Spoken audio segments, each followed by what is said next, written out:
Thank you so much. I'm very happy to be able to moderate, especially this news session, because I think it's about one of the most interesting and kind of most out there and kind of not the same old mode of liberal talking points that we kind of know and love and like to talk about. But it's new and interesting, and that's kind of why I'm happy to talk about the new book by Mark Pennington, who's professor of I mean, I'm saying that to people who already know you, but still, you're professor of political economy and public policy at King's College. And you wrote a new book on Foucault and political economy. And that's what we're here to talk about. You, together with David McGrogan, who's associate professor of Northumbrian University in Newcastle, and who we just talked about that, who's also interacting from a classical liberal perspective with, or from a perspective outside of critical theory with critical theorists. So it's going to be an interesting conversation about making use of intellectual resources in ways intended and maybe not intended by their kind of original maker. Yeah, I'm a person who is in between academia, so that's why kind of saying where I'm associated with is I'm working for Prometheus, that's a think tank in Berlin, and I just founded a magazine together with some friends called Avum, where we had a review on Mark Pennington's new book by Otto Lipo. So that was fun. Okay, thank you so much. Thanks to everyone for joining us. And I'd say, Mark, give us a quick intro to your book and your ideas in the next 50 minutes. Thank you so much. Okay, thank you very much, and thank you very much to the network, the NOUS network, for hosting this. It's really nice to be here. So I guess I should say something initially about why I actually wrote the book. And the reason I did it was because Foucault's one of the most influential sort of social theorists, if not the most influential in the last 50 years, I would say. And it's remarkable to me that there's been virtually no interaction with him from people loosely speaking within the sort of classical liberal tradition. So I found that very strange. And it's especially strange given that there's been this whole debate about whether towards the end of his life, Foucault himself moved over towards a position that was increasingly sympathetic towards liberalism. So he had those famous lectures in the late 70s, which were later published as The Birth of Biopolitics, which generated a lot of speculation about whether he was actually moving towards a position which endorsed so-called neoliberal ideas. So because of those reasons, I just thought it was really very odd that there hadn't been any engagement. And apart from my own sort of basic interest in some of his ideas, I find him a fascinating character. I thought it was time that I sort of had a go at this. But it is important to specify what the project is. So in the book, I make it very clear from the outset, I'm not trying to say whether or not Foucault himself did convert towards a liberal position. I think you can make an argument that he was quite sympathetic towards liberalism by the end of his life, but I'm not going into that debate. What I want to do in the book is to look at the ways in which his overall philosophical system can be considered to be compatible in various senses with certain streams of liberal thought. So there's a stream of thought within the book that I identify as being what I call, perhaps quite provocatively for some people, a postmodern liberalism. So these are forms of liberalism that use themes that I think are very similar to Foucauldian themes. And the aim of the book is to have a kind of conversation between what I call these postmodern liberals and Foucauldians in two senses. First of all, to develop a kind of social theory, if you like, that draws on elements of both of these traditions. And secondly, to combine that theory to provide a framework for a form of social criticism, what I would call a form of postmodern liberal critique, if you like, of contemporary societies. So in this kind of conversation, I'm really sort of engaging, you might say, in a sort of acts of political cross-dressing, where I'm effectively suggesting that people who are classical liberals should embrace Foucauldian ideas And on the other hand, people who are Foucauldians or postmodernists should embrace classical liberal ideas. So it's kind of, if you like, in the spirit of somebody like Foucault, mixing up the categories and seeing what comes out of it. And what I think comes out of this exercise is this kind of postmodern liberal social critique. So what I want to do, just to introduce the book, is to briefly summarize the two halves of the book. The first is the kind of theoretical framework, and the second is the way in which I sort of set out the applications of this. So I'm going to concentrate more on the theoretical framework, and perhaps when we go more into the Q&A, the more open session, we can talk a bit more about the practical applications of these sorts of ideas. So the first area where I claim there's a great deal of scope for synergy between these perspectives is in what we could refer to as debates around the ontology of the human subject, of the individual. So Foucault is known for being a kind of radical anti-essentialist, saying that outside of some very thin parameters, there's no underlying human nature or essence, that what we think we are to a large extent is a kind of cultural or social construct produced by what he calls the discourses in which we're all situated. Now, I argue that actually this view has many similarities with the kind of ontology that people like Friedrich Hayek or some members of the Austrian school subscribe to, where we are all embedded in rules, routines, cultural practices that are not of our own making, and that actually give us our sense of what is rational and how we should respond to other actors. So both of the traditions, I argue, suggest that individuals are culturally situated actors. They are produced to a large degree by the social environment. But crucially, they are not determined by it. So none of us are authentic selves. We're all largely created by our environments, but we do have scope to play with the categories, with the cultural ideas, the value systems that we're situated in ways that can generate something new or different.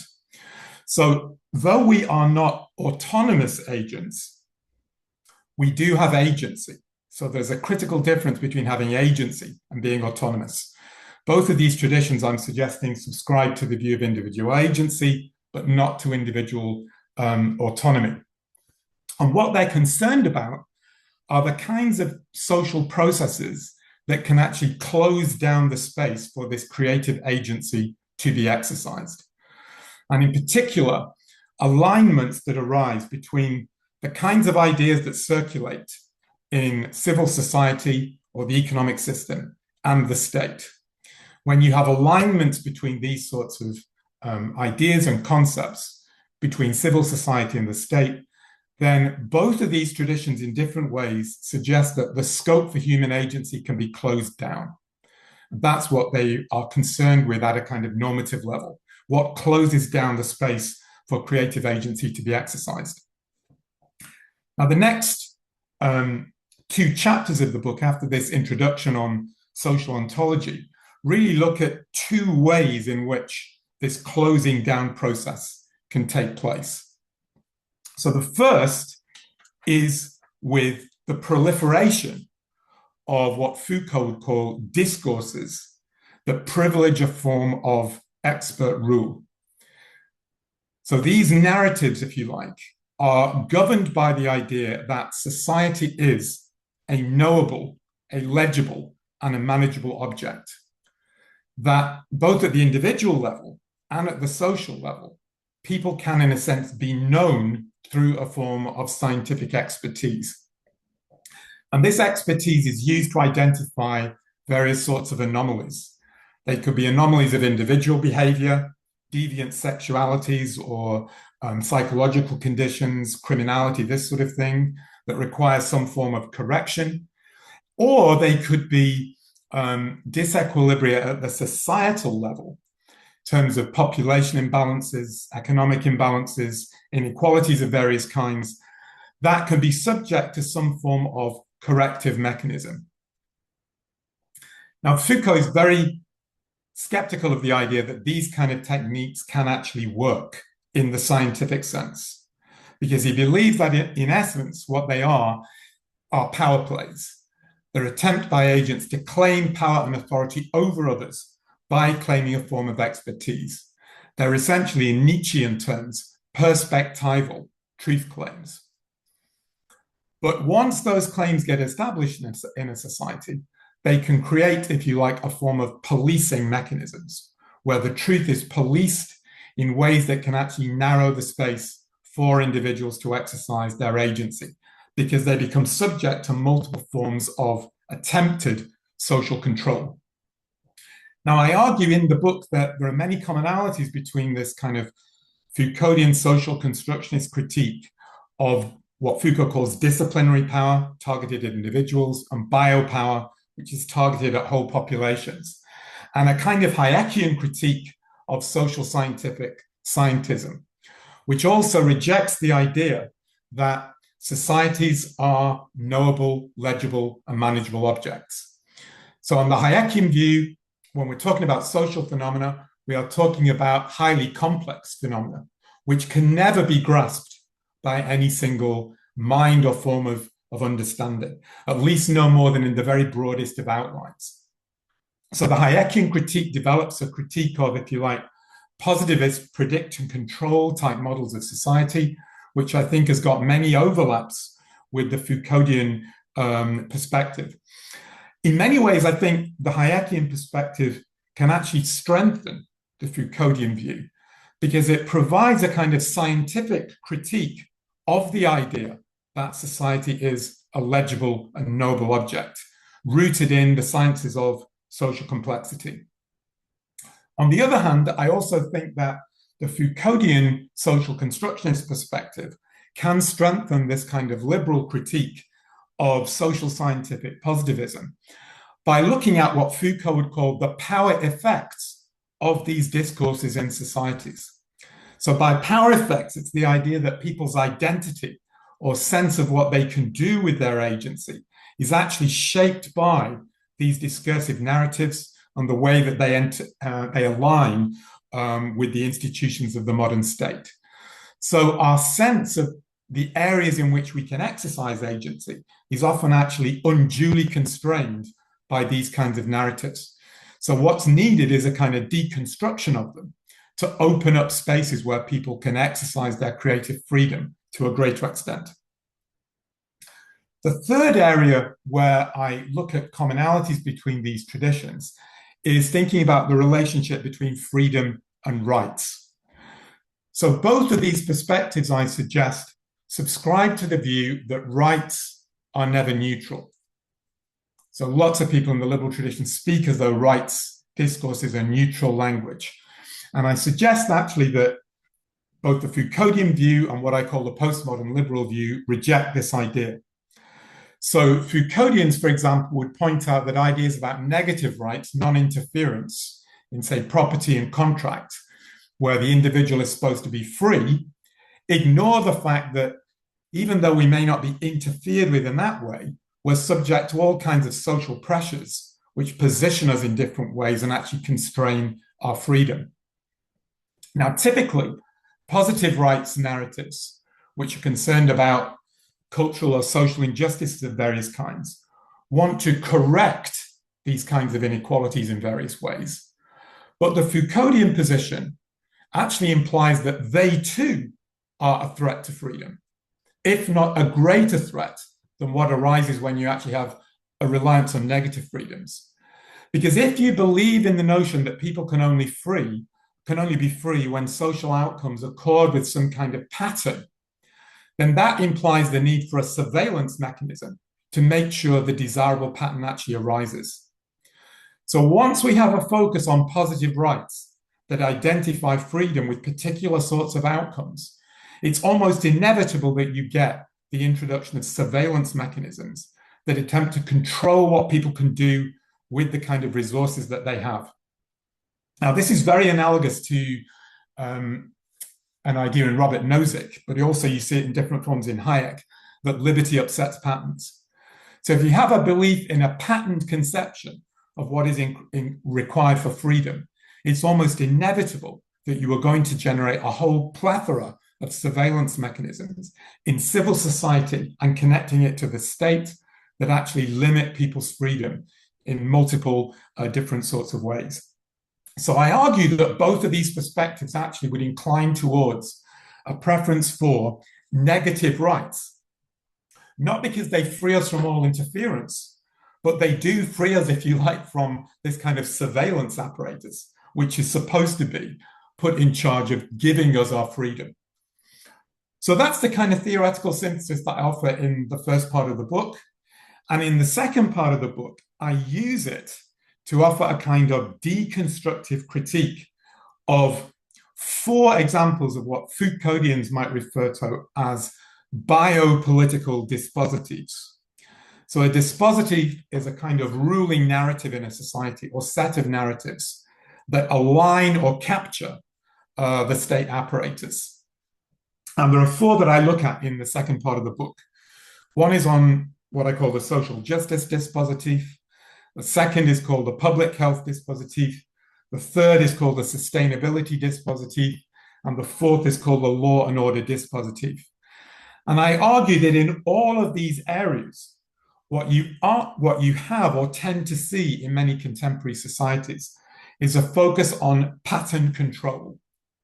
The idea that positive outcomes are associated with some attempt to deliver particular sorts of patterns, and this leads to the introduction of multiple surveillance mechanisms.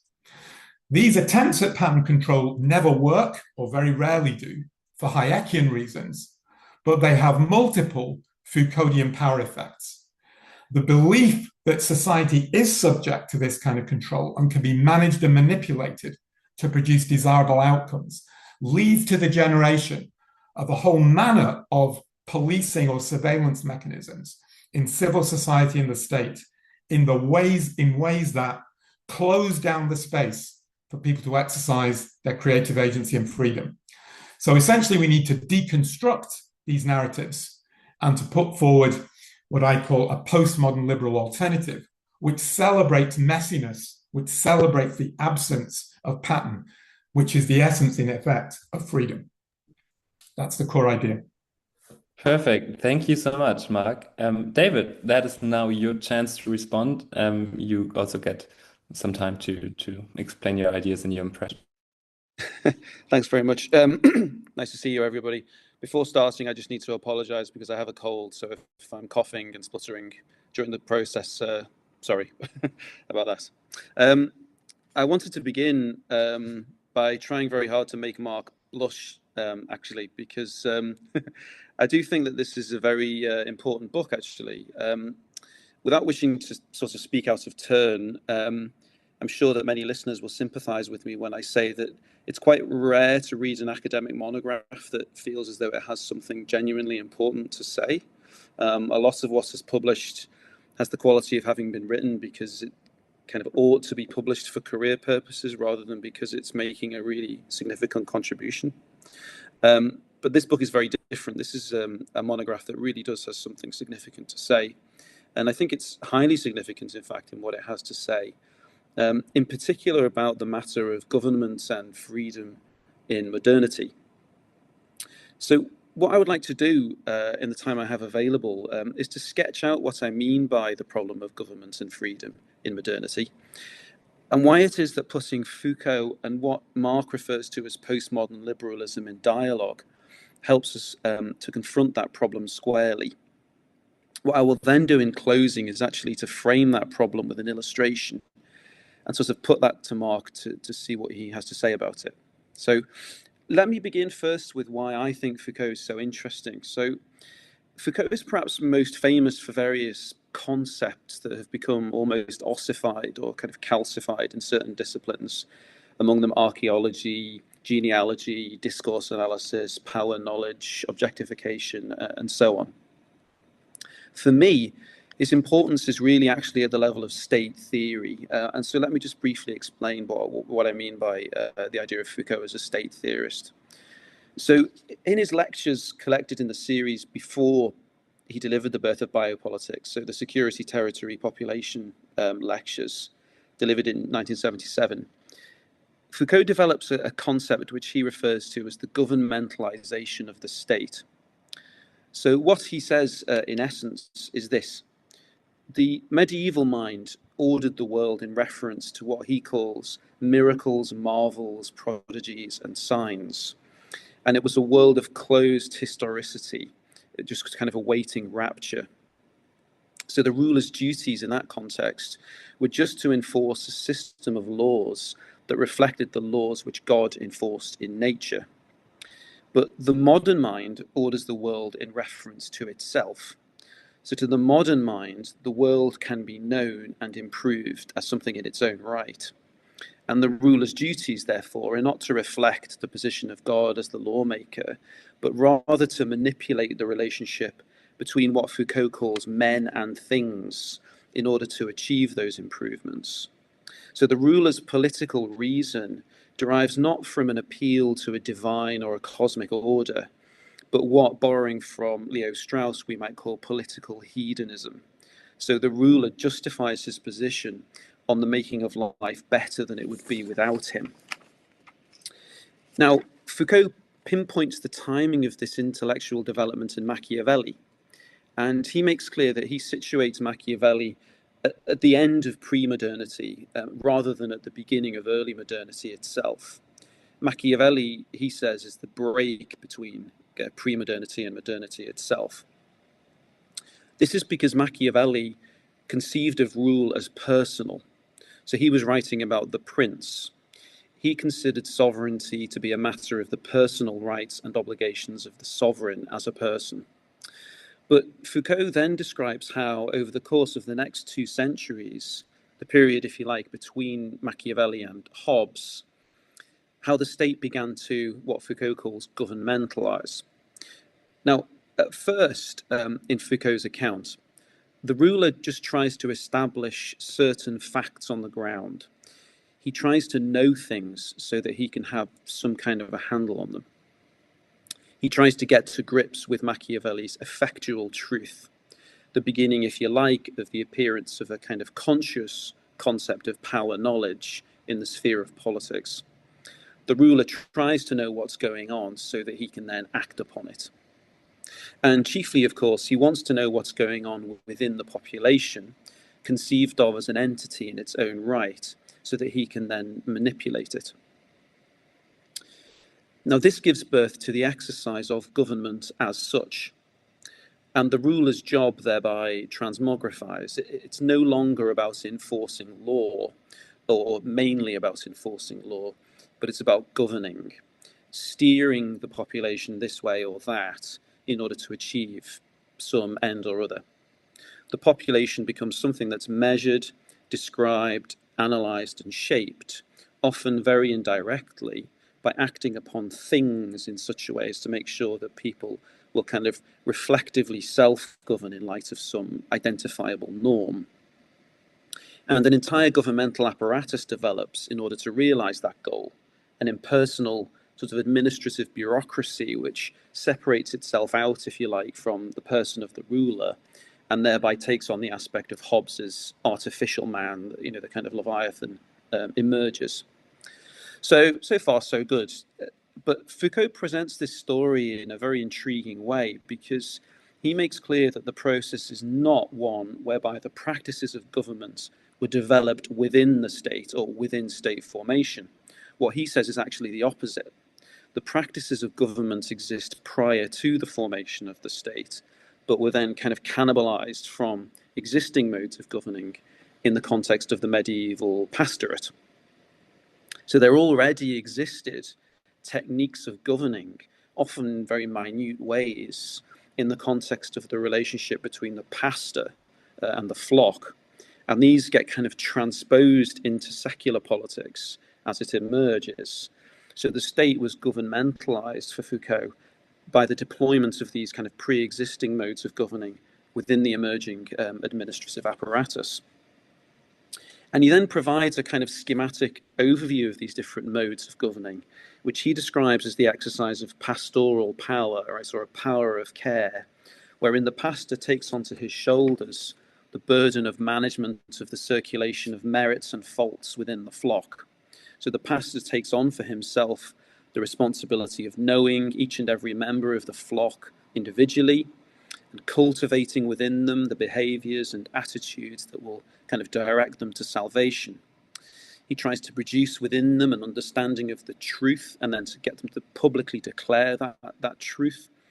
And he tries also to have them give an account of their conduct through confession, using it as a means of kind of managing this circulation of merits and faults, almost to produce a kind of economy, maximizing merits and minimizing faults without ever achieving perfection, and thereby causing each individual member of the flock to continually be kind of referring to some external standard by which they judge their own behavior, they judge their own conduct. And it's in these practices or this consciousness, this way of conducting conduct, as Foucault puts it, that makes its way into the state apparatus as it is forming and as it is becoming complex. And this means that the state for Foucault is really just what he calls an episode in government. Government, the manipulation of the relationship between men and things, so as to encourage the clustering of behavior around shared norms, transcends the state. It pre-exists it, but it also applies kind of underneath and beyond it. And if we want to understand the nature of government and its relationship to freedom, then it follows that we have to think about it in a much subtler way than is common. We're not governed only by the state, as you point out repeatedly in the book, but by sort of concatenations of relationships, often working at a distance, and often operationalized through mechanisms that are entirely private, or which are private but which are kind of given impetus by public administration. And these may very well be partially hidden or unconscious rather than overt. So achieving freedom, in other words, cannot be just a matter of having the state do less or institutionalizing negative liberty or negative rights in law. And nor can it be a matter of redistribution of resources or the realization of positive liberty, as envisaged by the likes of Martha Nussbaum or Amartya Sen. It has to be something else, a negotiation or a kind of navigation within the context of multiple overlapping dispositifs, to use the Penningtonian terminology, which conduct our conduct simultaneously and therefore shape our behavior in various ways. Now, I think a lot of light is cast on this issue by the thought, not of Hayek, but of Michael Oakeshott, who Mark does situate within the postmodern liberal tradition, although I think without really engaging directly with this thought in the book itself. And this is one very small addition that I would have liked to have seen in it, because I think there is a kind of an Oakeshottian perspective on this that's very interesting. So Oakeshott, like Foucault, ascribes the growth of the bureaucratic state apparatus in part to a transposition of managerial techniques developed in the church. And he actually goes into considerably more detail than Foucault does on that point. And in Oakeshott's reading, indeed, the tendency to imagine the state to be what he calls omnicompetent and without a limit on the purview of its authority is precisely because it tends to be animated by a politics of faith that has situated secular utopia at the heart of the governing endeavour. Now, Oakeshott also, like Foucault, did not believe in human nature. So there was rather, he said, a human condition. We are what we learn to become, he says. And we are therefore shaped by our circumstances, our education, our relationships, and so on and so forth. We are, if you like, produced. So Oakeshott therefore observed that modernity itself is not neutral. We are shaped by the fact that we are modern. The modern human being is liberated from formal, fixed social hierarchies. He or she is an individual. But this can shape us in different ways. On the one hand, it can lead us to embrace freedom, but on the other hand, it can lead us to retreat from it. Sometimes we prefer a life of risk and adventure and self-governance, and sometimes that propensity is much stronger in some individuals. But sometimes we prefer what he calls the warm servility of the welfare state, demonstrating his own biases in the way he refers to the two of them, obviously. Now, this, of course, suggests that the way in which we are governed, in fact, forms us, whether we like it or not, or has an influence in forming us. We can be governed in such a way as to cultivate our freedom and our individuality, or in such a way as to cultivate risk aversion and passivity, or both perhaps in different contexts. But that, I think, actually raises a conundrum, which you sort of allude to quite a lot in the book, I think, which is to what extent we can say that our freedom or agency is a genuine expression of something inherent in us, or of ourselves, if you like, or is it simply a product of the forces which shape us to be free? In other words, can we ever truly escape being governed in some sense? Can we, as Foucault actually himself suggests, find a way to be governed less? Or is our freedom itself merely a product of how we are governed? So to put that even more sort of directly, you mentioned John Cowperthwaite, who was financial secretary in Hong Kong, famously refused to compile GDP figures on the basis that whatever the figures were gathered, it would always be an excuse to spend more money, right? So if GDP growth is high, then you can spend more money, and if GDP growth is low, then you have to spend more money, right? So whatever you do, you just shouldn't measure it. Now, that could be interpreted, obviously, as a means of limiting government intervention in the economy, but as you know, many post-Foucauldian critics of markets would say that Cowperthwaite's decision itself was a form of government. He was governing through limitation. He was encouraging economic circulation, of course, but he was also cultivating in the citizens of Hong Kong a kind of entrepreneurial form of self-government, if you like, and therefore producing them or constructing them as liberal subjects. In other words, whatever happens, we are in some sense being governed, right? It's just a question of how and what the effects of that government are. Now, Foucault, I'm closing here, and this is why it's entirely appropriate to me to situate him as a liberal theorist, seems to suggest that he was satisfied with liberalism almost as a least bad option. He thought that liberalism was the method of government which would at least best cultivate individual freedom. But that does suggest that it is inculcated in us by the way in which we are governed. We are not natural liberals, if you like. There's nothing in human beings that makes us liberal. It's a function of the way in which we are governed. It doesn't just emerge from us, as it were. If this is the case, though, it does raise the question of what true freedom actually looks like. Is freedom a product of how we are governed, or is it sort of the essence of government itself? Foucault says at one stage in an interview, I think, I have it in my memory, but I can't remember exactly in which volume it appears. Freedom is the ontological condition of ethics. Right? We can only live ethically if we are free, because it's only when we're free that we can make choices about how to live. But if we are governed in such a way that is making us free, is that the same thing as saying that we are living ethically? That's a kind of conundrum which I sort of wrestle with when I think about these questions, and it was interesting to know your reflections on it. But that's it from me. Thank you very much. And yeah, I just want to reiterate that it's a really good read, and a very important one. Thanks. Thank you so much. Yes, thank you too. I agree with Julian. And we have kind of some space for conversation between the two of you, a bit prodded maybe by the interest that I might assume. So when I think about Foucault and classical liberals, the first thing that kind of comes to mind and might be one of the reasons why the classical liberal sphere hasn't engaged as much with Foucault as it might have and might have profited from is a bit of a habitual one, right? Foucault, especially in the anti-essentialism when it comes to individuals and to people, is a lot more radical than most classical liberals. And so I was wondering what the two of you, maybe Mark, you can start, and then you might kind of implement other comments you might have to David's points.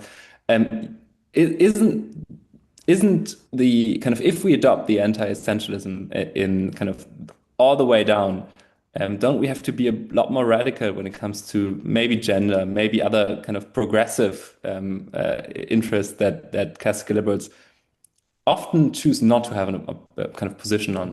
What do you think? Well, my view is that you do have to be more radical about those questions. So,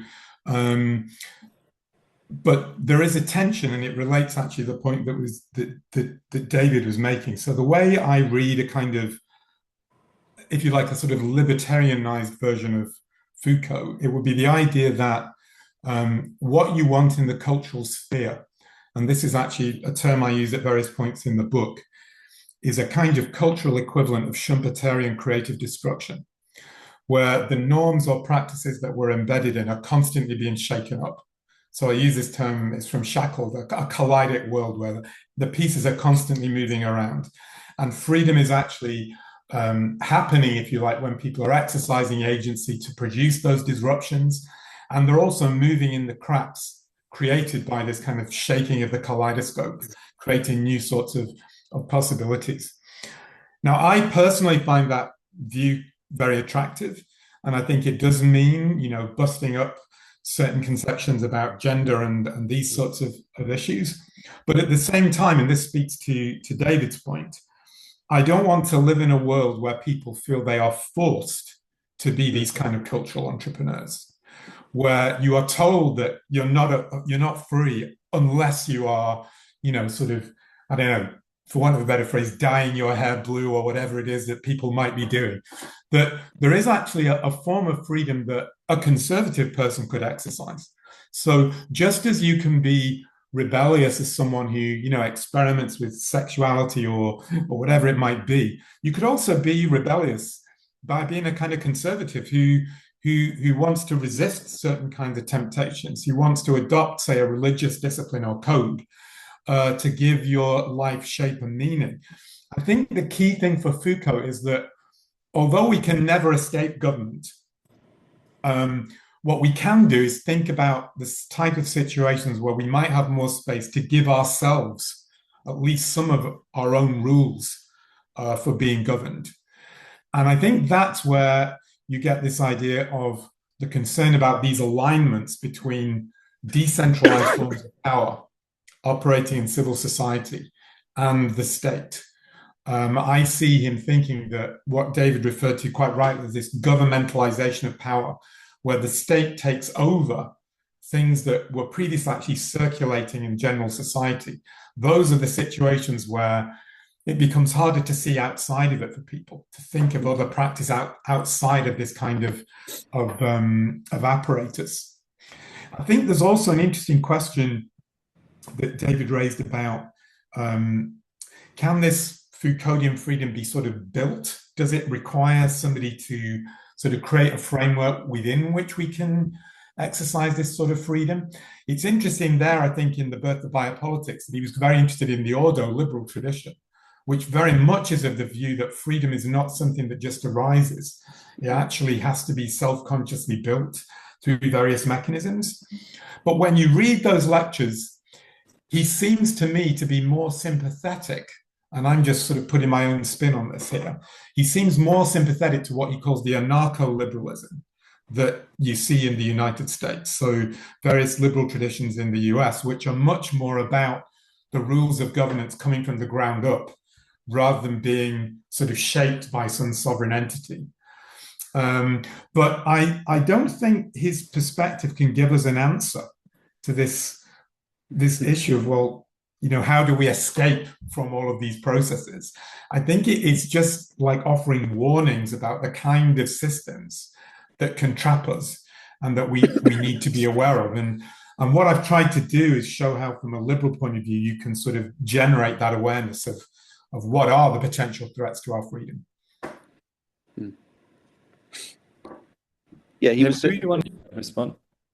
Yeah, I mean, he is a master of cop-outs, Foucault, because he kind of he has that line, nothing is bad, but everything is dangerous, right? So anyone can say that about anything, right? And kind of appear wise, but it is it is ultimately a kind of a cop-out. But I wanted to just sort of endorse what Mark was saying about there is a way of reading Foucault nowadays as being a sort of means, exactly as you say, a sort of almost like problematizing liberals' excesses in order to return to a more conservative mode of living, right? So conservatism has almost become like a critique of liberalism in the era in which we live now. And Jürgen Habermas actually called Foucault a conservative because he was, I think Habermas could see that might be the ultimate implication of Foucault's position, which always kind of interested me. And it's something that I think Oakeshott came to as well. So Oakeshott makes the point on human conduct that a lot of people don't like the idea of what you call kaleidic social ordering or disordering. A lot of people actually are really repelled by that, right?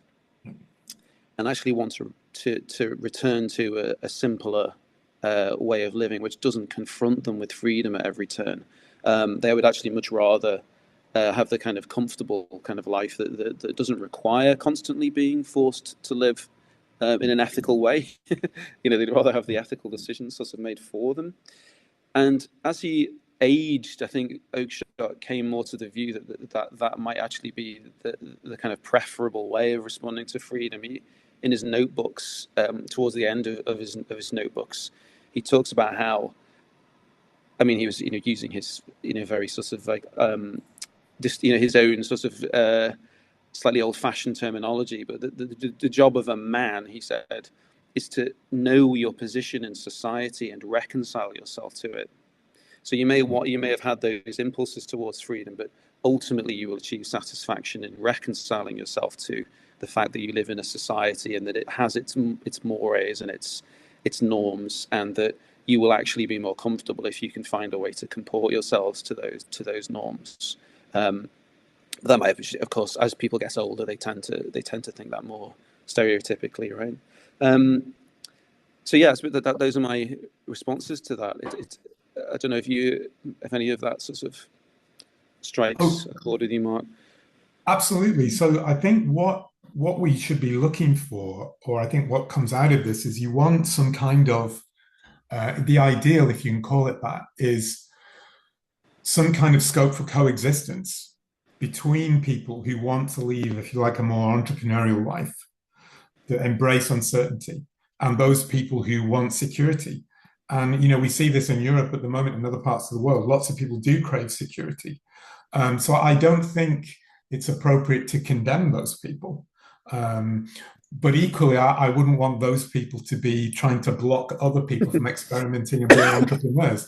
So you've got to find some kind of compromise. And in a sense, I like, there's the famous third part of Nozick's Anarchy, State and Utopia is a meta-utopia. It's a utopia of utopias, where effectively you can have a sort of coexistence, or at least in theory, a sort of coexistence between different types of communities, some of which are more free and easy, hipster type environments, if you want to call them that, and others that are much more regimented or conservative. And I think the Foucauldian perspective would imply an endorsement of something like that, because it's within that environment where you've got different possibilities that people have got some scope to see how they are actually being governed, and the possibility that they might choose a different form of government. It doesn't lead to, I think, any kind of bright line political conclusions, like how do we move towards that from where we are today, because I think that would be hopelessly utopian. But I think as a kind of concept where you have sort of coexistence of different ways of being governed, that is something that should be appealing to liberals, should be appealing to Foucault fans, should be appealing to lots of people in different ways. I was wondering, what about so if you look at the kind of current critique of people who might kind of offer a narrative to those who crave security and feel like liberal modernity doesn't offer to them, what about those who say, like the post-liberals, that all those secure and stable and tradition rich societies are only able if exit is not possible in this kind of easy choosing, easygoing way that I assume that both liberals and Foucault kind of would like people to have to be not too constrained. So kind of is that actually possible in a deep way where it's not kind of just, I mean, the conservative critique would be like, this is just lifestyle, fashion. You just put on the lifestyle you like, and when you don't like it anymore, kind of you move over. But that's not kind of the bound over time build up way of life that we actually talk about when we talk about kind of conservative lifestyle. Would that second thing be even possible in that kind of meta utopia?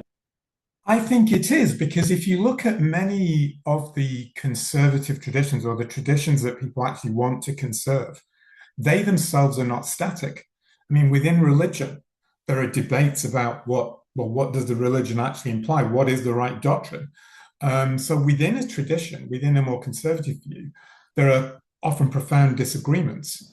And the question is, how are those disagreements played out? I think, the liberal type of answer to that is, well, you need some kind of coexistence. Because if you don't go for the coexistence option, you end up with literally wars of religion within a tradition. So I think there are certain conservative narratives out there which, in a sense, are not actually true to conservatism, because they don't recognize that tradition itself is not static. You cannot find a tradition that is fixed in that way, which isn't subject to some kind of internal disagreement or imminent criticism. So I think exit, what you're referring to, they would object to the exit option, is a form of imminent criticism within a tradition, as much as it is across traditions or rival value systems.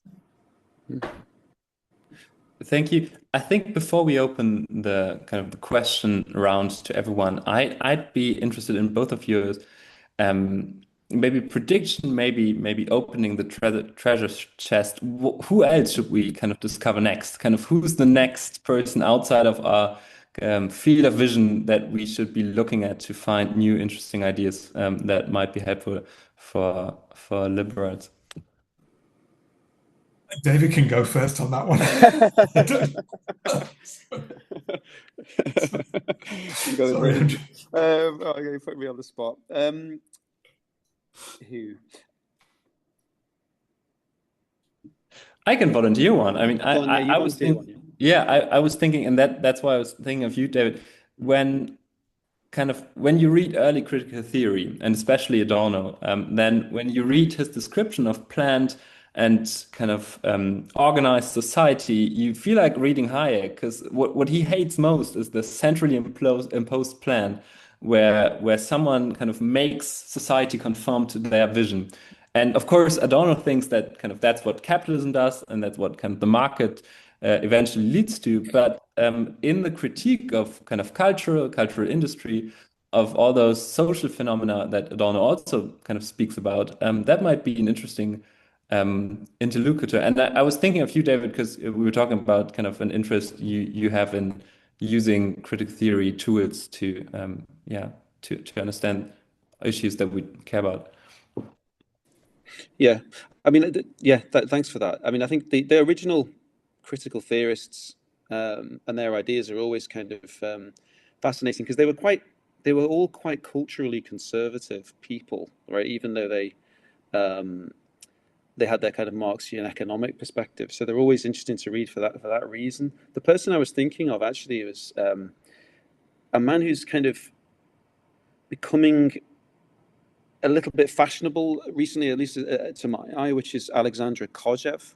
So Kojev, I don't think you could call Kojev exactly a critical theorist, but if you, I have found reading Kojev fascinating because he was, by all accounts, a KGB agent, and someone who wrote a massive tome, which is essentially like a kind of paean to Joseph Stalin, which he sent to Stalin at some point, which is going to be published, I think, this year or next year. So an absolutely avowed Stalinist in his heart, if you like, but became an EU sort of apparatchik, and he was kind of one of the early sort of influential figures within the formation of the European community. And he wrote a lot of very, very interesting material, which I think he was trying to create a synthesis between liberalism and Marxism. So he was ultimately trying to, I think, create a sort of unity between the continental tradition and the Marxist tradition. So if you're interested in a Marxist thinker whose ideas are extremely provocative and interesting, then I strongly engage recommending in Alexandra Kojev's his material. Yeah. Thanks. Okay, Mark, do you have someone in mind? Well, I hesitate to say this because the person I was going to suggest is, I've tried reading him and a lot of it is just incomprehensible. But it would be Gilles Deleuze. So Deleuze's ideas are actually incredibly Hayekian. So he has this idea of power being like a rhizome, like it's an underground root system. It has no central hierarchy. And his whole idea about what an ideal society should be is that it's rhizomic, that there is no central sort of tree. It's this kind of, there is no center, there's no sovereign. And he was for many years friends with Foucault. They fell out sort of towards the end. And I mean, Deleuze, bizarrely to me, continued to call himself a Marxist until the point that he committed suicide. But many of his ideas are, they're very kind of accelerationist. It's all about accelerating creative destruction, which you can read in an ultra-liberal way. So he would be someone I think I've thought about trying to do, not a book, because I've just written this big book. It took me a long time to do it. So, but maybe write a paper or something on Deleuze and liberalism. Can I just interject there, Mark, that there is a book called Based Deleuze that someone has written? No, I didn't know that. I didn't know that. Yeah, Google it. I can't remember who it is off the top of my head who wrote it, but okay. Yeah, it exists. Cool. Thank you, guys, both. That was very interesting to me. I'll open the room to questions from the audience. And okay, Aris, thank you for being so quick. Go ahead and well, thank you. That is really a great book.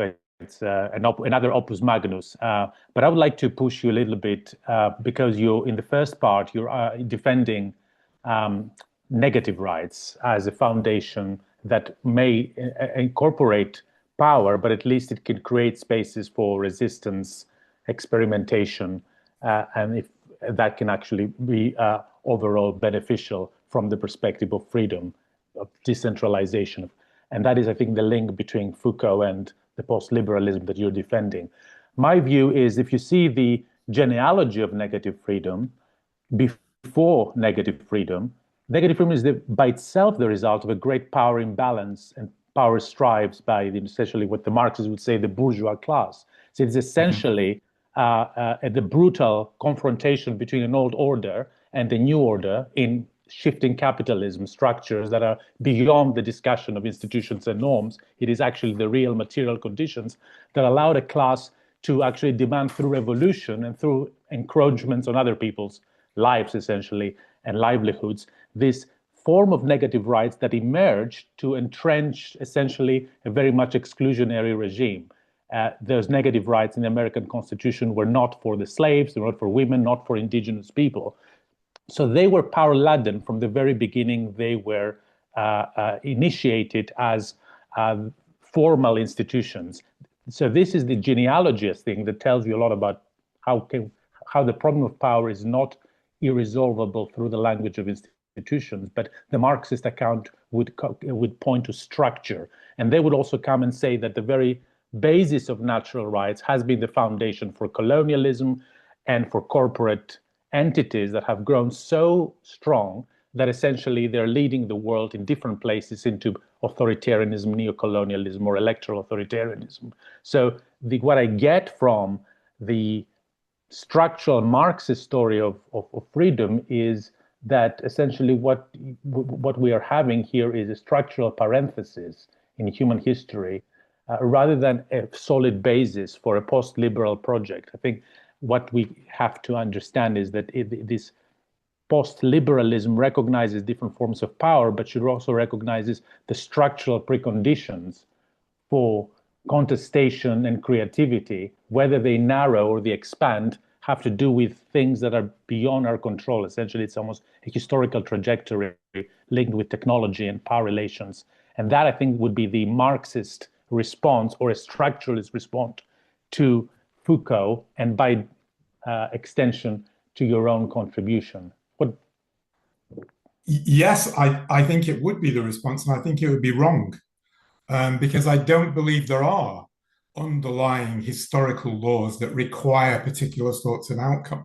So I'm not saying that when I speak about negative rights, I'm not saying people devise negative rights out of some sympathetic project to create a realm of freedom. My view, if you look at the history or the genealogies, you say, of negative rights, they emerge largely through accident.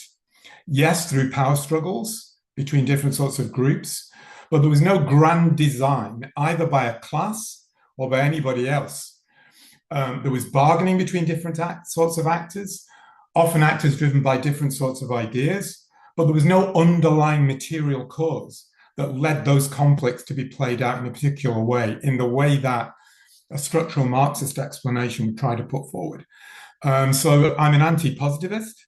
I don't believe there are laws of history or historical laws of any kind. And so that kind of a view, I think, should be rejected. But if you recognize, and this is a challenge for, I think, people who come from my sort of position, if you recognize that these negative rights, which I think do have certain positive properties, even if they arose out of power struggles, if they arose through accident, it can be very hard to maintain them. These rights, they're very fragile. And I think what we see in the world today is a significant diminution of the values that go with those kind of rights. Liberalism is a kind of accident. I don't think we've got any idea how to preserve it. And that is something that I find, very, very troubling. I think all we can do is kind of use an understanding of how negative rights arose in these kind of accidental spaces to try to inform our practice today about how we avoid the worst forms of power. It's no more than that. So there's no project here for some kind of constitutional design or anything of that kind, because I'm very skeptical that you can actually do that kind of thing successfully. Thank you, Gerhard. Well, thank you very much, Mark. I put your book on my reading list. I made several attempts to figure out what Michael Foucault has meant. Frankly, I had some problems with notions such as the state and the markets used in a historical sense, because the states were something which emerged from the 15th, 16th, 17th century, and also markets. And he used it as if it were something constant. But this is not my question here. Have you dealt in your book with a notion which plays a very important role in both Hayek's theory and in Foucault's theory? This is the term knowledge. That the modern societies developed the capability, and this is a distinguishes them from pre-modern societies, to monitor themselves.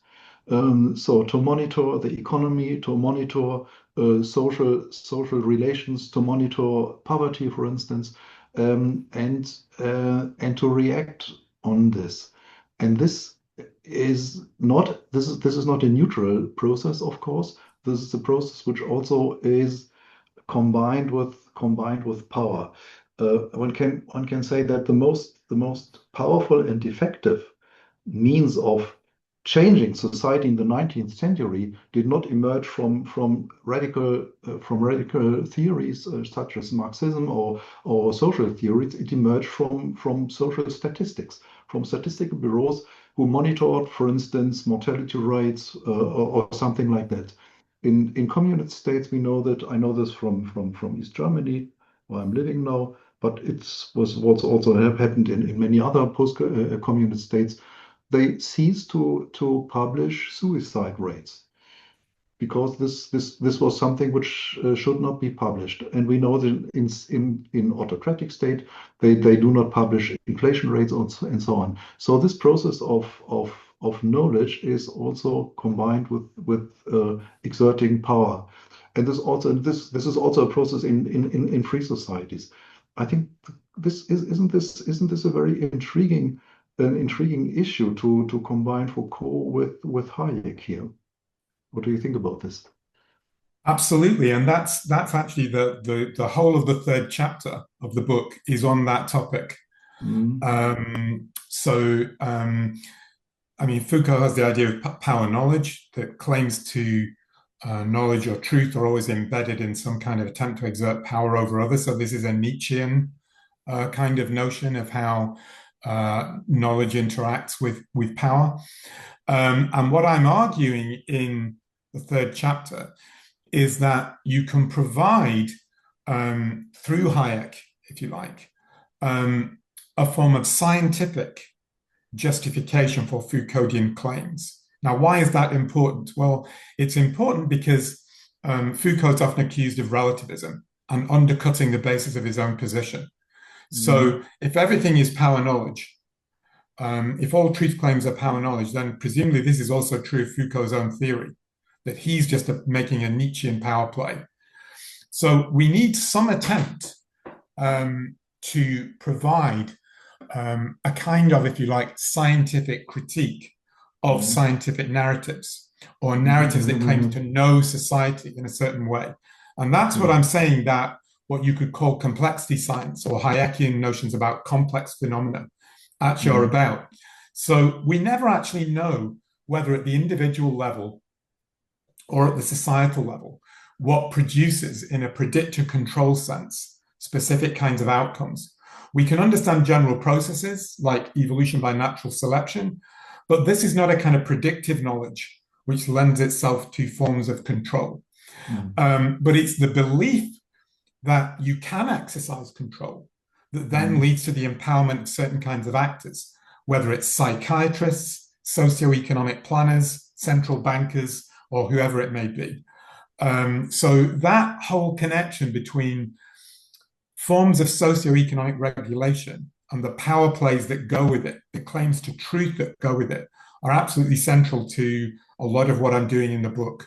So I set that out theoretically, how you can combine the two perspectives in the third chapter. But then in the second part of the book, when I look at social justice, public health, environmental protection, and law and order, I run that argument all the way through these in kind of practical illustrations. Yeah, thank you. Thanks, Anselm. Yeah, thank you very much for the presentation. I also have to admit that I haven't read the book yet, so my question is based on what was presented, and what struck me was this concept of pattern that you identify both in Foucault and in liberalism, and also this normative idea that producing patterns and observing patterns is quite a dangerous attempt from the perspective of freedom. And if I understand correctly, you apply this concept then in the second part to different case studies, to narratives about sustainability and rule of law. And I was wondering if one could add a further case study and also apply that to artificial intelligence, which is also, in a sense, pattern matching. AI, in a nutshell, attempts to replicate patterns, identify patterns, and needless to say, there's now a big trend throughout the world of using AI for governance as well, quite in the sense of Foucault. So in short, I would be very interested in hearing your thoughts about how to think about AI governance or through AI from a liberal Foucault perspective. Well, thank you very much. I mean, that's a great question. So the way I think about this is that AI itself is not necessarily a threat to people's freedom. In fact, it could create multiple possibilities for people to do certain things, to be kind of Foucauldian self-creators. We could create new possibilities for the way we are. The key issue is, what are as Foucault would use this term, what are the discourses within which the use of AI is being situated? And I would say at the moment, the worry is precisely that it's being situated in the context of these, what he would call biopolitical narratives. So the idea that society is a knowable, manageable object, that it can be manipulated, and that AI is seen within this set of narratives as a tool to enable that form of control and manipulation through generating data about people, monitoring it, checking patterns, and then trying to alter their behavior to produce some desirable outcome. That is the danger. It's not the AI itself, it's the narratives within which the AI is actually being situated. So that's what needs the resistance, if you like, if we use this sort of language, where we need a more entrepreneurial sense of how AI can facilitate creativity that disrupts patterns, doesn't necessarily, isn't constantly used to sort of monitor patterns and try to manipulate people. Although you can never completely escape that. Thanks a lot. Alejandra, Selena. Thank you. Thank you, Mark. I haven't read the book. So I basically have three short questions following the order of your exposition. The first one is in regard to the ontological view that you advance. You said that creativity rather than autonomy could be the basis for this ontology. Now, my question is basically if is the following. If creativity is a trait common to all human beings across the board, why can't we call it a trait of a human nature? I would be interesting to hear you about this. The second question has to do with social theory, right? Because you said that, and I agree, both Foucault and Hayek seems to criticize some sedimented practices, as we can call, the tradition and the building up of political practices and institutions. Now, where I see the divergence is that for Foucault, all of those sedimented practices seem to be detrimental to individual liberty. And from what I gather from Hayek, is that some of those sedimented practices have proven to be useful for human evolution and creativity and freedom. So I wonder if you can also elaborate on what type of practices do you see that are compatible in both their readings now.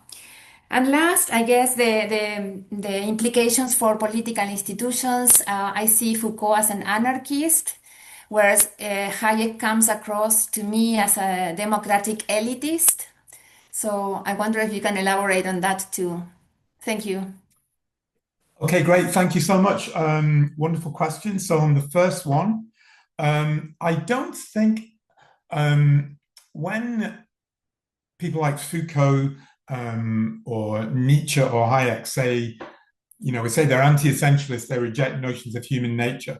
The language I would prefer to use there is they reject kind of thick conceptions of human nature. I don't think they're saying you can say nothing at all about people. So there are physical bodies. People do have brains. So I think creativity, you could say, or the potential for creativity is something that is universal. What they'd be concerned with is how various narrative practices can either switch on or switch off that capacity. But I think the assumption there is that the capacity is there for people to be creative actors, and we should be concerned to sort of protect that space. Now, on your second point, I actually don't think you're right to say that Foucault implies that all sedimented practices are necessarily bad for freedom. So he does not think that power, what he calls power, is necessarily bad. It actually, in his account, creates who we are. There is no us outside of power. Our very sense of who we are as individuals, the way we identify ourselves, comes from power.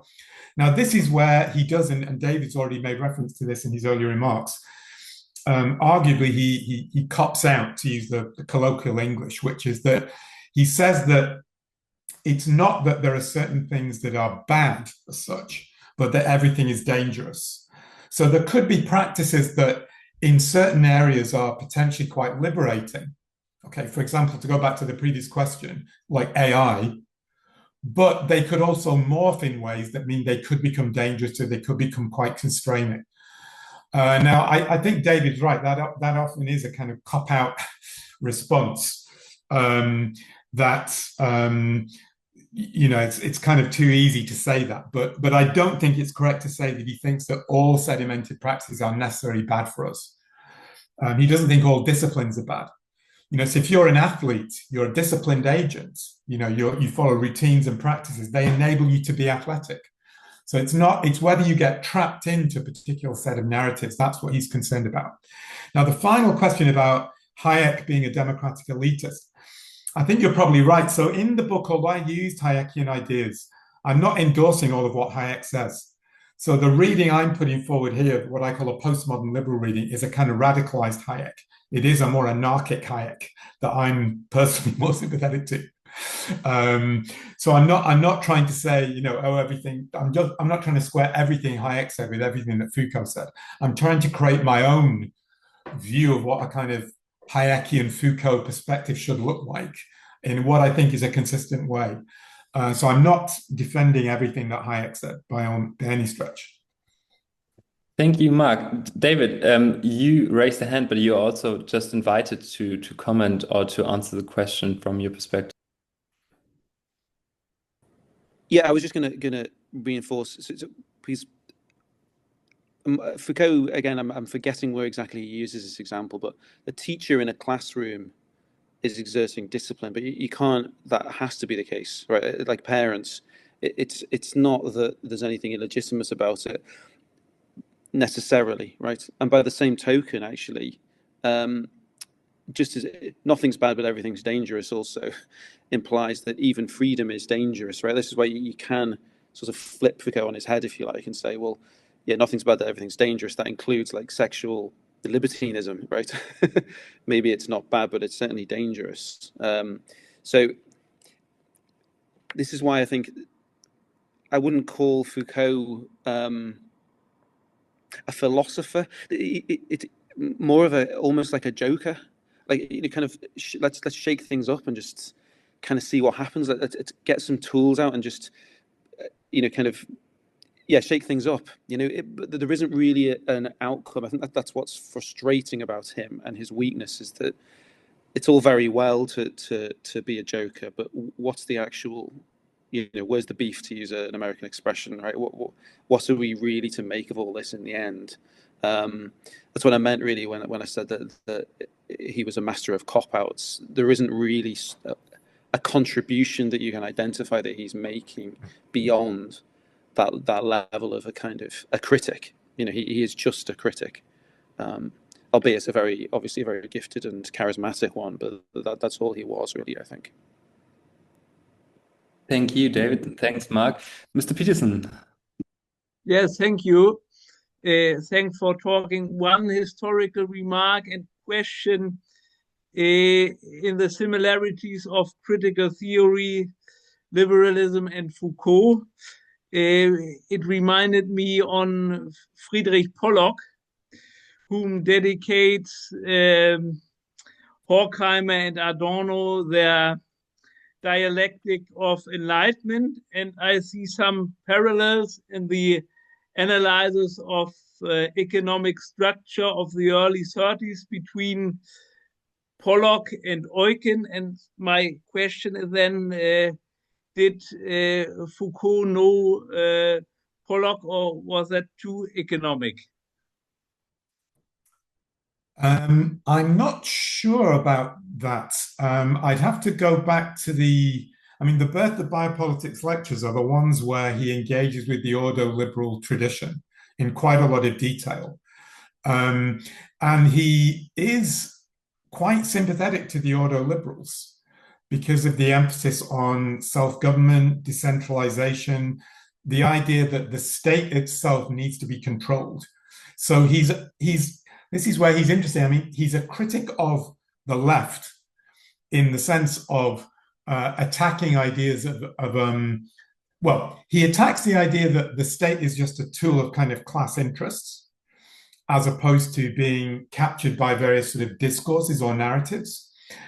But he's also attacking ideas about a kind of wanting a state to take over the whole of society. He sees that as very dangerous. So some notion of a limited state is something that he favors.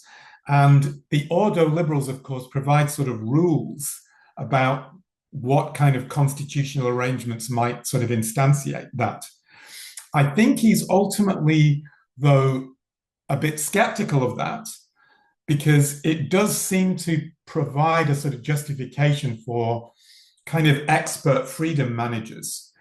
And if you read the biopolitics lectures, he sounds, even though he doesn't come out, straightforwardly and say it, sounds much more sympathetic to what he calls the American anarcho-liberals, which have a much more bottom-up notion of self-governance. So almost like, to take it away from, extreme thinkers, people like the Eleanor Ostrom, I think, are quite sympathetic, would be potentially, even though he wasn't aware of her, because he was writing before she became famous.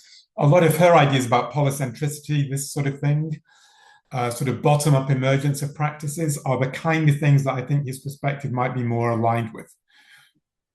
Yeah, thank you, David. Anything to add? No, okay. And then I'll take Nicholas Begrin. You can ask your question, please. Okay, thank you very much. Mark, I wanted to ask something about the reception of the book rather than things about the book, although that's interesting too. So I guess in a way you set up a rather difficult task for yourself, in the sense that it seems like the ones who have embraced Foucault most clearly have not really identified him or themselves very much with liberalism, especially not the kind of liberalism that you advance in the book. And secondly, if you take people on the right, so to speak, possibly mostly in the liberal camp, but perhaps also in the conservative camp, many are very skeptical of Foucault. Whenever I have mentioned your book, for instance, which I have on quite a few occasions because I've been quite taken by it, I mostly met with rather disparaging kinds of comments about Foucault, often based on rather simplistic, kind of popular prejudices, I would say, or simplistic interpretations of Foucault. Nevertheless, that seems to be sort of the pattern that I have identified. So have you been able, through the book, to break through in some way? Have you been able to, as you see it, been able to reach out to either side and have them see sort of your point of view? Or has that turned out to be more difficult than you had perhaps hoped? That's a difficult question. Well, the first thing I should say is thank you very much for being such a good publicist for the book. So, it's very much appreciated. It's very difficult. So I did a bit of a book tour in the United States back in the autumn. I spent 6 weeks out there giving multiple presentations, and they were mostly classical liberal friendly audiences, I guess, or they'd be more in that direction than to the left. And when I explain what the book is about and the core ideas, especially when I use the empirical examples in the second part, I get a very positive response. So people suddenly start to appreciate what I'm trying to do here, and also see that Foucault is maybe not this terrible enemy that they'd often thought about. Now, I guess it'll be a while before I can tell, how far that goes, whether or not people actually start citing the book or taking these ideas further beyond what I've done with them. I think that's going to take time, but I've not actually had a negative reaction from people when they've heard me set out the ideas. Now, for people on the left, that's a bit more, I think it's going to take longer for me to make a judgment about that. So I haven't had scores of left-wingers coming to me saying, oh, yes, we want to embrace these ideas. I think it's going to take a while, assuming people might actually read the book, for them to actually digest what I'm saying, because there are parts of the book that would endorse certain left-wing critiques, for example, the chapter on law and order. But there are other aspects of the book which are very critical of of left-wing ideas. So I think it'd be quite hard for them to know quite where I'm coming from. The two endorsements I got on the back cover of the book are from left-wing Foucauldians, or people who are more to the left of politics, certainly, than I am. I'm in some correspondence with people in France at the moment who are kind of more positioned on the left, but are very interested in the ideas in the book. But I think it's going to take me a while before I see whether or not there's any kind of literature that develops on this. But, you know, I live in hope. That's all I can say. Great. Yeah, that sounds hopeful. And maybe a question that I might add would be, so an easy way kind of for classical liberals to respond to the book would be to say, well, that's great. I mean, Hayek's great. And it's great that Foucault says that too. So that's lovely. But what is kind of in Foucault that goes beyond kind of Hayek and kind of classical liberal beliefs, where you would say that's something, I mean, you kind of alluded to a lot of those things, but maybe kind of if you had to pick Yeah. the biggest one out, what is new and what should classical liberals embrace anyway? Well, I'll give you one. So I think it's the way we think about the state. And David has kind of hinted at this already. So there is a tendency in classical liberalism to essentialize the state, that there is something about the state that generates a certain kind of mechanism that automatically happens. Now, on a Foucauldian view, the state no more has an essence than do individual people. So just in the way that individuals can be captured by what Foucault called discourses, this is also true of the state. So the way the modern state acts, and David set this out, I thought, very effectively when he was talking about Foucault's ideas about pastoral power, it's not something that is intrinsic to having a state as such. It's more to do with the alignment between the structure that we call the state and these narratives which lead it to govern in certain ways. And many of these narratives do not originate from the state. They originate from multiple professionals or scientists or whoever. And then the ideas get taken up by other actors. And one of the areas where I criticize, if you like, the liberal tradition is for not recognizing the way in which what Foucault calls discourse power is a form of spontaneous order. So we tend to think of spontaneous order as being this liberating process. Oh, we can be free by adjusting through price signals, et cetera, et cetera. Yes, I think that's true. But there's also a dark side to it, where practices, narratives can develop without anybody being in charge of them, but they develop in a way that actually leads to constraints on freedom. And you can't pinpoint a particular actor who's actually responsible for this. And this kind of notion of how power operates, I think is often really neglected by people in the classical liberal tradition. I take another example. If you think about public choice theory, which is a standard fare amongst classical liberals, I've got a lot of sympathy with public choice ideas, but when interest groups or bureaucrats or whoever make claims as rent seekers or claims on the public purse, they always do so within a narrative context. They have to use narratives or discourses to be rent seekers, to be effective rent seekers. So the importance of language in all of this, I think, is something that is hugely underappreciated by classical liberals. And one of the things I tried to do in the book is to show just how much it matters. Thank you. That was interesting. David, please go ahead and add. Yeah, just kind of following up on that. It's I think that I'm not accusing Hayek of adopting this position, of course, but I think there is a kind of tendency amongst classical liberal, let's say, pundits to take the view that all that we need is just to get the state out of the way. Just all we need is freedom of expression. All we need is property rights. And then you get the state out of the way, and then great, you'll get 1,000 flowers will bloom, and you'll get spontaneous order. I think what Foucauldian sort of thought, and so not necessarily Foucault himself, but I think the way his thought has been taken in this area, what that body of thought would say is that even at the level of negative rights, there is always a decision being made which has an effect, an indirect or direct effect on the way people conduct themselves.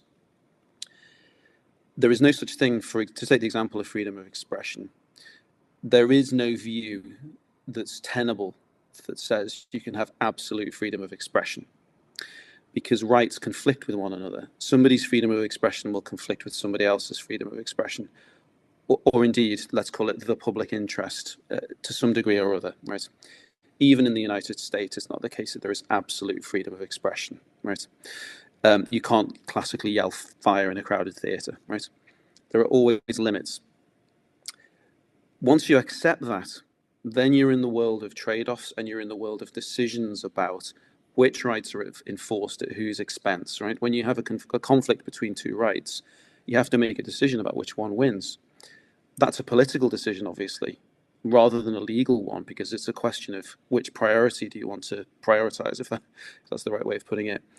But that will have capillary effects that are unpredictable in society, right? So even at the level of choosing whose negative freedoms win in a conflict between rights is going to have a societal effect. It's going to, and often an unpredictable effect.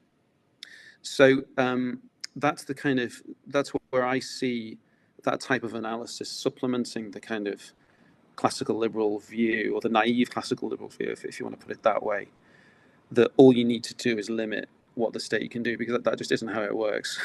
Even in choosing, you have to choose the limits, and as soon as you're choosing the limits, you're then creating unforeseen consequences. So the unforeseen consequences are always there, whatever you're doing, I think. Thank you. Thanks. Karen, do you want to go ahead with the next question? Yeah, thank you. All of this is absolutely fascinating. Thank you so much for this. I just wanted to ask you, Mark and David, about two other thinkers and how they fit in or don't fit in. I'm not sure that they do fit in, but maybe you will find creative ways of reaching out to them as well. And the first one is, of course, one that is very popular in our liberal circles, which is Jim Buchanan. Now he's a rules guy and a constitutions guy, and I think that I understood you correctly, Mark, that you don't believe that these things work well, but working well is not quite the same as being justified or legitimate or theoretically, conceptually useful. So and Jim is usually considered, at least in Freiburg, as the one who continued on the ordoliberal program and made it Hayek compatible in a way. So maybe you can explain a little bit where you would locate him and what you think you could do with him. So that's one person, and the other one. And I know that Eric Schlieter, who is not here now, but he would hit me for this. That is Habermas. What about Habermas? You were talking about narratives so much. Yeah. What about his discourse ethics and deliberation and these kinds of things? Is that useful in any sense? Or I have no view on this. I'm just interested to hear both of your points of view on this. Thanks. So thanks very much, Karen. I mean, this is a very interesting question. So on Buchanan, I do refer to him brief points in the book. If there was an area where I would say Buchanan has similarities with Foucault, you could even call him one of what I've called a postmodern liberal, it would be that essay, Natural and Artifactual Man, which is actually essentially an anti-essentialist account of the individual. It's about the scope that people have to create themselves, to be self-creating agents. He also has a very late essay, I think it was 2 or 3 years before he died. I've forgotten the title of it, but it's something like Afraid to be Free, about how people in modern societies have been so sort of paternalized that they're now afraid to be free. And this is really almost like, obviously he doesn't use this terminology, but it's almost like a Foucauldian discourse analysis of the narratives within which we're situated that create a sort of dependency culture. So that aspect of Buchanan's thought, I think, is very compatible with Foucault. There are also some great essays he wrote. One of my favorite Buchanan essays is a piece he wrote, I think it was with Victor Van Berg, which is called Constitutional Implications of Radical Subjectivism, which sounds almost like a postmodernist manifesto when you read this piece. It draws very heavily on GLS Shackle's ideas about a kaleidic society, which I use a lot in the book. I think where I struggle with Buchanan is how all that emphasis on flux, which is this very postmodernist theme, dynamism, flux, change, how that aligns with the focus on rules. Now, clearly, you do need to have rules, and even Foucault, or the position I'm defending, would recognize a need for some rules. But who constructs those rules? Where do they come from? The Buchanan notion still has the idea of some kind of sovereign entity that creates the rules.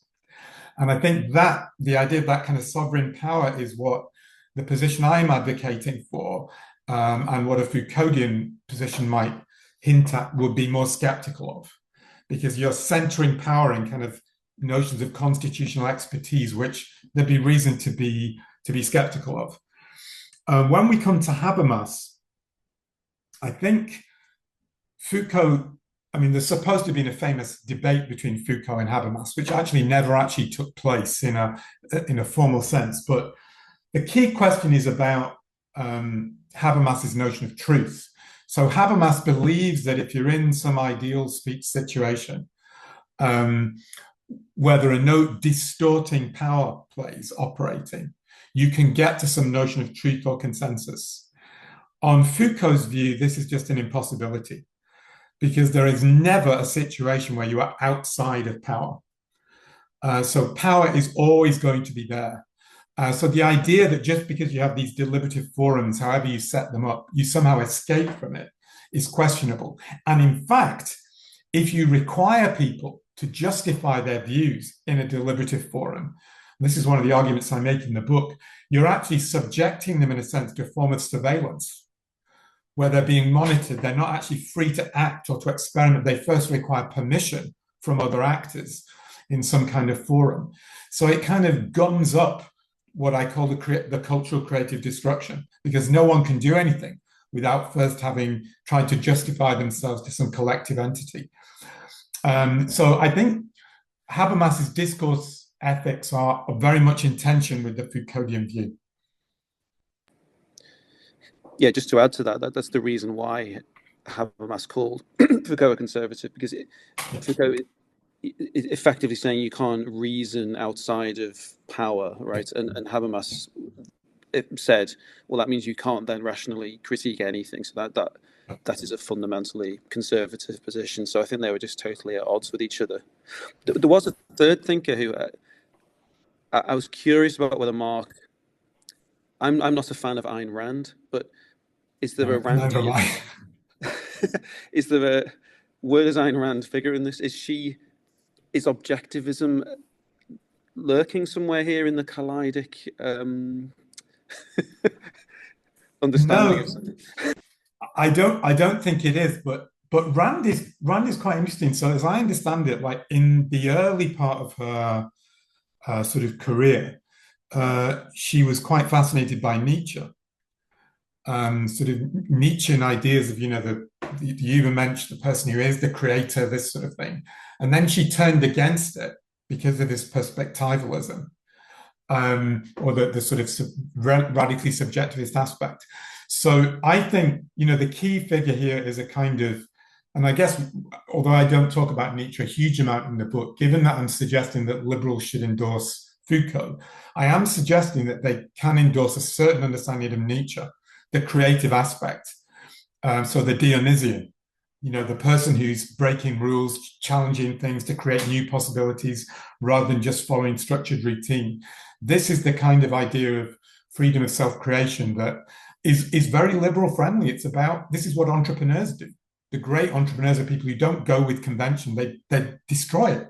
They bust it and something new emerges from it. And the challenge is how you combine a society of Nietzschean, Dionysian entrepreneurs with conservatives who want tradition and security. That is the trick that maybe none of us have figured out how to solve, or maybe we never will. I don't know. Before we Not get, random. yeah, and before we get, I think it would be great to talk a bit about the practical kind of implications and the political question. But one last point, one last question to the two of you, because you mentioned kind of that Dionysian individual living their kind of will to at least not, maybe not power, but at least creativity and breaking things. Do you think that kind of liberalism, kind of Nico, a friend of us, has kind of just written an article where he's claiming that kind of what liberals did is they kind of took that individual and put it in a box constrained by kind of liberty preserving institutions kind of around early 20th century, because they became afraid of what this grand person might do to other people's freedom and kind of to society. And one way to look at liberals who like, or kind of who can resonate with the current uprising of those institution breaking maneuvers is to say that they might emphasize that vision of kind of a liberal individual. Do you think that liberalism has to kind of course correct a bit, or do you think it's kind of, what is your perspective on that? It kind of relates to my last answer, which is that I don't think there's anything in what I'm saying that implies that in all aspects of our lives we should be these kind of Nietzschean entrepreneurs, because that in itself would be a form of discipline that's overly constraining. What you want are, if you like, multi-dimensional people who can be entrepreneurs on some dimensions, individualists on some dimensions, but on other dimensions they might be conservatives. They might be traditionalists who are sort of community centered. So there is no one set of practices that sort of forms the individual. They're actually a mix of perhaps contradictory tendencies. And, the free agent is one who's kind of trying to work out those contradictions and tensions themselves. So I don't think the liberalism I'm defending is not saying there's any one way to be a free subject. There actually could be multiple ways, even within us, that these are tensions that we have to kind of work out. But there isn't even a problem in looking to other people for guidance in how you do that. When you have a life coach, for example, the question is whether or not you have scope to choose your own coach, if you like, or whether those options for choice are completely removed from you. And my concern about, modern society is that certainly in Britain, it feels like we're moving very much in a direction where, you don't choose your own coach. You're told by Keir Starmer and his acolytes or whoever what it is you'll be allowed to do. Great. David, do you want to add something? Yeah, I would broadly agree with what Mark said. The threats that we face are not I don't think it's an excess of freedom in our current climate. I think the threats are coming from the other direction. However, I do think you can't separate modern liberalism from the welfare state, right? Because they developed in tandem with each other in a way. And a lot of the sort of individual, let's say, kind of norm entrepreneurialism that we see can only really exist with a social safety net, which gives people the space to take risks. So I do think there is something to the argument. I don't think in the economic sphere this is true, but certainly in the cultural sphere, it's possible for people to do genuinely like very wacky things, right? Safe in the knowledge that the state will protect them at a kind of basic level. But the welfare state itself is under threat because its economic model, I don't think, can work given the demographic situation that most developed states now face. So as the welfare state itself sort of destabilizes and unwinds, I do wonder if we might also see a return to much more conservative modes of social organization, for good or ill, right? This is a much stronger commitment to family and local community and even religious communities, because they will then provide the kind of social safety net as the welfare state recedes, or as the welfare state kind of becomes less able to do that. So the kind of economic and cultural spheres are connected at that, in a sense, and kind of feed off each other. So I would think that long-term future is one of more of a trend towards conservatism. Really, that would be my reading of things. But we'll see, won't we? If we're here in 50 years' time, how things turn out. Yeah, that was also very thought-provoking. I think that's an interesting case to make, and maybe one to keep in mind, at least kind of for a basic way of welfare state. Let's maybe return to a bit of a kind of more practical view. Maybe start with kind of sustainability, because I feel like that's something that kind of, if no one else talks about climate and sustainability, we should. So maybe, Mark, do you want to quickly kind of in a minute or two sketch what you think are the more practical implications of that kind of vision and setup you gave us, and then maybe we'll invite some questions if there are any. Well, I'll give you one which I do use to illustrate the argument of the book, and it is what I see as the threats to freedom from the green movement. So in the case of climate change, there are lots of problems with it, but I think there is a decent case to make for saying, this is a problem, we need to do something about it, and something like a carbon tax, which many economists would justify, is the way to go about it. And the justification there is you're sending a signal to people you need to change your behavior, but you're not telling them how they do that. You leave people to innovate in response to the tax. Now, the vast majority of Greens, certainly in the UK, but I think this is true in Europe and the US as well, do not support that view of environmental policy. They do not want a carbon tax. They want what Foucault would see as an alignment between biopower and disciplinary power, where they want every decision that people make observed, moralized, regulated, for people to feel guilty about the choices that they make. And this leads to the proliferation of surveillance mechanisms in multiple areas. So, whenever you go to the supermarket and you buy meat or whatever it is, you're supposed to feel guilty about it. If you're a corporate manager, ESG procedures are about making you feel guilty or wrapping you up in all kinds of disciplinary practices. So we're not in a situation here where people are just being given the space to respond to a legitimate challenge, which science has established in multiple different ways. They're being disciplined into prescriptive roles. And you also have a police force that supervises this surveillance mechanism, a police force that's operating in universities, research funding councils, multiple other areas where truth itself is being policed in terms of what are legitimate or illegitimate responses to this sort of a problem. So that's one very practical illustration of where I see these threats. Thank you. David, do you want to join, or should we take Karen's question first? Yeah, just to kind of add a little bit, a sort of footnote to that. You will probably have heard of the Klimasinjerinnen case, Klimasinjerinnen in Switzerland, which was a case before the European Court of Human Rights, where the European Court of Human Rights more or less invented a right to be protected from the effects of climate change. And they more or less effectively said in the judgment, it doesn't matter that the Swiss had a referendum on what their appropriate climate policy should be. The fact of the matter is that the UN thinks that it ought to have a carbon budget, and therefore it must do so, right? It is, if you like, the law that they must do that. And it's in the European Convention on Human Rights itself.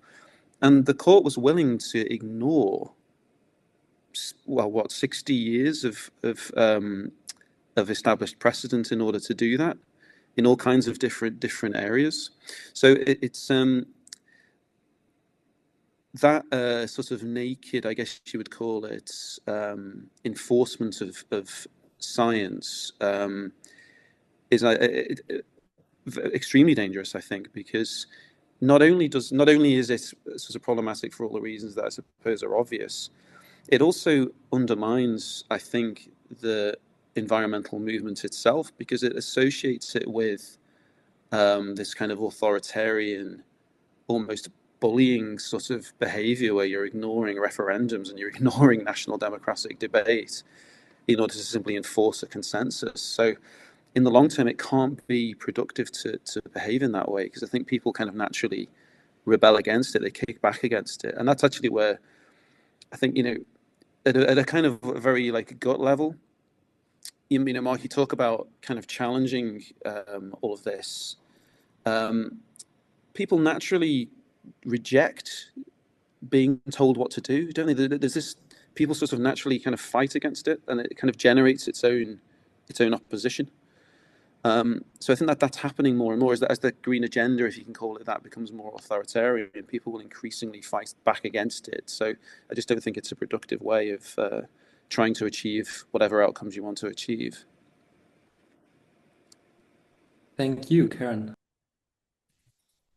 I have a last big and difficult one, I think, for you, and that is, yeah, and again, of course, for both of you, but I will focus on the second part of Mark's book, where you have these chapters on social justice, etc., public health that you mentioned. What is not there? Well, there is public order and law, but what is not there is war and defense, the necessity of defense. I mean, this is, I think this is really the new topic that is very much defining our present and the political challenges. Then, of course, if one said that power shouldn't exist and governments shouldn't exist, then it's easy to say that, well, we shouldn't even worry about these things. But I think you're not doing that, and I'm wondering how these new challenges can be answered from point of view where, yes, you problematize power, but if you want to win a war or if you want to end the war, a government or a country needs power. So how do you organize power so that you're able to defend a country and a society without falling into the traps that you're describing with the help of Foucault? So this is a topic, war and defense, that's so typically absent from liberal discourse. It really annoys me because it's something that is catching up on us. And I would love to hear both your views on this. Well, so I don't deal with that in any depth in the book, but in the Law and Order chapter, actually, I do have a subsection on counterterrorism, which deals with an aspect of this. And I think the concern there is, this is what I link to the discussion of biopower, what Foucault calls biopower. So the idea that we can look for disequilibria in the world, identify them, and then correct them through some quasi-scientific process. And actually, you see this in a lot of, certainly the last 30 years in the so-called liberal internationalist kind of discourse, in the sense that there were biopolitical narratives that are identifying disorderly states that need to be, in some sense, brought back into line. And if you follow the logic of the book, this is a kind of scientific pretense, the idea that you can identify what is disorderly, and then you can go in and just correct it through expertise. If you do that, it's unlikely to work, like think the Iraq War potentially. But think also of what Foucault would call the power effects of this, how it can sort of blow back in the unintended ways that David was talking about, where we have more surveillance at home as well, because we're intervening in some of these other sorts of situations. Now, I don't think this implies like some kind of pacifism, that you should never go to war or that you should never engage in potentially quite vigorous self-defense mechanisms. But it does require a kind of very critical attitude to these narratives that present war almost as like it's just part of a technocratic toolkit that you use to intervene in certain situations. And, we're seeing that right now with what's happening in the Gulf, about how that can so easily spiral into something that it's an illusion of control. No one is in control of these situations in a way that a lot of these narratives actually imply. So this is not about pacifism. It's not about being against all war, but it's certainly about profound skepticism about war as a tool of state building, or war as a tool of bringing about international order, which really no one can bring about. I agree. David.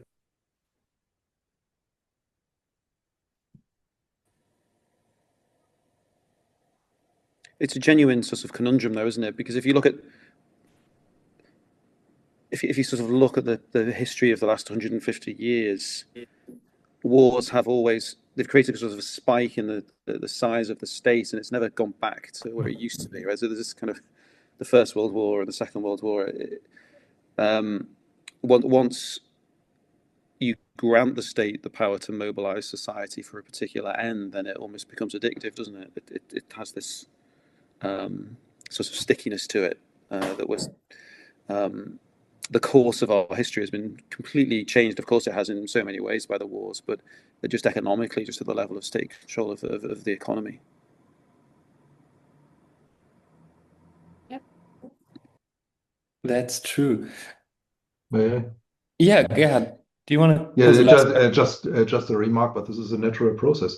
If the state obligates half of the population to the army, and then the disabled people and war disabled people come back, you can't say now you are self-responsible for this. So this is and now the welfare state got a boost after World War One, got a boost after World War Two in all these small leading countries, and so there's a natural explanation for this. Of course, then it took a course of its own. This is also clear. Yeah, thank you. Mark, There's you want, also, yeah. if I could just add into that, I think the same issues arise, and I think this has been covered a bit more within the liberal tradition and maybe war, but all of these questions arise about, if you want to spread liberalism, how do you do it? And I think the perspective I set out will be very critical of the kind of export model of liberalism that we had, where, institutions like the World Bank or the IMF, whoever it is, tell other countries what institutions or rules they should have, which is a kind of set of power knowledge arrangements, if you use Foucauldian language. When I think you can try to offer liberalism as an ideal to people, but then not tell them how they should reach it. People have got to figure out for themselves how to be self-governing actors. They don't need other people going in, sort of telling them precisely what kind of rules they ought to live under, because then you are guilty then of a kind of colonialism or a colonial mindset, that there are certain populations that can't govern themselves. They must be governed by other actors, in much the same way that the kind of paternalistic welfare state within our own societies treats large parts of the population as if they can't possibly be left to figure out their own rules or their own ways of living their lives. So I think liberalism needs to detach itself from these kind of narratives that are about sort of technocrats and experts going into disorderly or dysfunctional parts of the world to put in place the correct market institutions, because actually we don't know what they are. Yeah, thank you, Mark. Karen. May I just add a question to that, because that's really intriguing. May I, Marius? Yeah, you've got a minute. Okay. Both of you. No, well, this ire against the experts. Okay, the IMF, World Bank. Okay, we've heard that many times, and it has good foundation. But what if there are no experts around? What if an American president decides, for motives that I don't really know about, but I guess they have something to do with his own financial future, decides to wage war? What I mean, you can rule out with your arguments. You can sort of fight against experts being dominant and doing the kinds of things you don't want. Sure. But you have nothing to offer against a person who usurps a massive power and follows his own instincts or interests in the way we are observing right now. So I mean, the problem isn't solved once you get the IMF out. No, it isn't, and I'm not saying that. So I'm also not saying there's no place for expertise. It's about recognizing the limits of expertise. So I'm not saying you can have no theory at all. It's not pure relativism. But I think in the case of what's happening at the moment, actually, many people who aren't experts can perfectly see the dangers of what is happening. They don't need an expert to tell them that what the US president is engaging in is very, very risky behavior. So I don't think that requires expertise. I think people are capable of seeing through that, at least to a degree. Now, obviously, if you've got someone with immense power and they can just go and do it anyway, well, no, there's not a lot anybody can do about that, really. Right. If we're talking about literal power and resources, that if you can just impose your will, yeah, I mean, but expertise isn't going to stop that, I don't think either. No. Thank you so much. And I think that the way to kind of advertise and persuade other people of liberty as kind of being advertisers of an ideal and maybe only offering best practices that we learned ourselves, but not as maybe as a guidance, but not as a rule or hegemonic theme, is a good way to go around and spread the idea, not only of kind of the importance of Foucault to liberal thinkers, but also kind of our own ideals of freedom.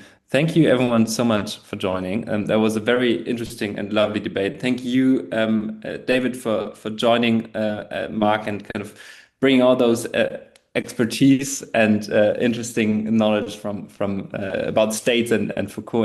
And thank you, Mark, for writing that book and joining us to discuss it. And yeah, thanks a lot, everyone. Thanks for joining and asking questions. Karen, is there an advertisement block here? Is anything missing? Please go ahead. Oh, that was fine. Thank you so much for moderating this. That was a lovely event, and thank you all for being here. Have a good evening. Thank you. Bye-bye. Bye.